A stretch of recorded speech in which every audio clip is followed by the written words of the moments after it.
My name's John, and this morning at 5:30 I was up on the North Yorkshire moors to do what was classed as a wading bird survey. We do it as a 1 kilometre transect. We use tracks. We don't go raking across the moor where we're disturbing anything. We just observe everything from the track. It's walk a little, look a lot, and you see what you do. The information that we find from the surveys goes into the BTO, which I'm a member of. So that's the scientific side of it, and we see what we can see. And we also monitor some of the other species, but the priority species we look for are the wading birds, such as the curlews, lapwings, golden plovers, and we're getting quite a lot of oyster catchers. Now, species we've seen this morning: curlew, lapwing, golden plover, merlin, kestrel, red kite, skylark, meadow pipit, swallows, and then towards the end of the survey we've got quite a few of the gulls, blackback, like a blackback, and herring gulls turned up. I like to do my surveys first thing in the morning at first light because it allows us to count in our species that have been nocturnal feeders. Our woodcock, our nightjar, often find them on the moors. The surveys that we do them at the end of March when we get a lot of the birds returning to territory, so there's quite a bit of display going on. They can be quite vocal at that time of year. End of April, which is now, it goes a lot quieter because a lot of the birds are sitting on eggs and some even have chicks. And then we repeat the survey again in the end of May when we have a lot more chicks, so we start to see a lot more activity. The idea being, if they're there and they've bred and we know what the success is, and we can take into consideration things like the habitat, how that's changing, the climate, how that's changing this year, a particular wet one, and we're noticing that some species are holding off with laying their eggs. The other thing, predator control. A big part of the success is down to predators being controlled, and also educating the public to keep the disturbance to a minimum. Here's a little look at some of the birds that we find upon the moors. It was 5:30 start. It was 4 degrees, quite a strong wind, windy and cold, bringing in from the west side, but we did manage to get out into the moors and do the first survey.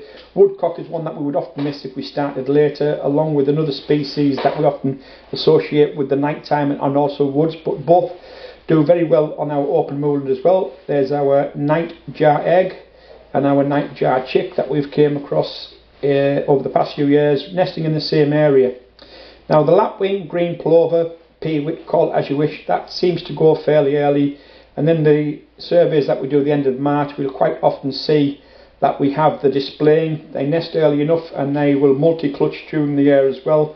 Hopefully their chicks will get away and survive because they are vulnerable on the ground. They can't fly for quite a few weeks after hatching out. It's called precocial, vulnerable to predation. So we do look after them a tiny bit. Our smallest falcon in the country, the merlin, nests in the longer heather but needs the short heather to catch its prey and take it to the ground. That's a lovely bird to see upon the moors. Curlews, iconic, they're doing fairly well. This year I'm actually licensed to monitor the nests for Natural England under a scientific project, and they're going a little bit late this year. But we have got a species sort of spreading its range, our oyster catcher. Here we see a nest changeover. It's a ground nesting bird, but will often nest on fence posts, on wall backs, and we've even had them nesting on roofs. So they are really coming along quite well. Along with the oyster catcher, we have a buzzard. They like to eat on the ground if they can. If it's too big for them to carry away, they will eat and gorge on the ground, and they won't go very far after they've had their meal. Small little bird, a wading bird, the snipe. We have them nesting on the moors, and we'd often miss them in the surveys. Iconic species, the golden plover, one of the reasons the North York moors is a triple SI. Then we've got our ring ouzel, the mountain blackbird, often called the linglarks, the meadow pipit, our stone chats and skylarks. These small birds are quite important on the moors. They help feed the merlin, which is great and fantastic. A big bird that's starting to come into the moors, and it's quite territorial, is our grey-lag goose. They come in quite early, they nest early, they grab the territory, they're territorial, and I'm sure they're having an impact on the territories of our other birds that try to nest upon the moors.